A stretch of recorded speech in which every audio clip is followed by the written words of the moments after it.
پاکستان میں ایک سوال دانشور لوگوں کو کرنے کی عادت سی پڑ گئی ہے کہ اب پاکستان قائم رہے گا.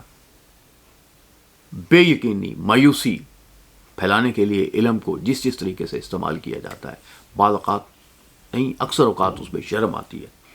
قائد اعظم سے ایک دفعہ کہا گیا کہ کیا پاکستان بنے گا؟ تو اس نے کہا پاکستان کیوں نہیں بنے گا، پاکستان بنے گا.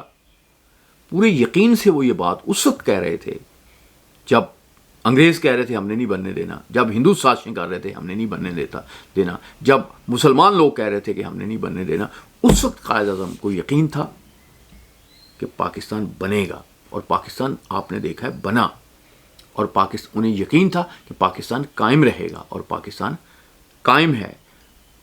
معزز خواتین و حضرات، یہ جو بات پاکستان رہے گا یا نہیں رہے گا، یہ جو بے یقینی پھیلانے والے لوگ ہیں، انہیں کم از کم یہ یقین تو ہونا چاہیے کہ پاکستان تو رہے گا، لیکن وہ نہیں رہیں گے، کیونکہ ہر انسان نے مرنا ہے، اور اندازہ لگا لینا چاہیے کہ انہوں نے کب مرنا ہے.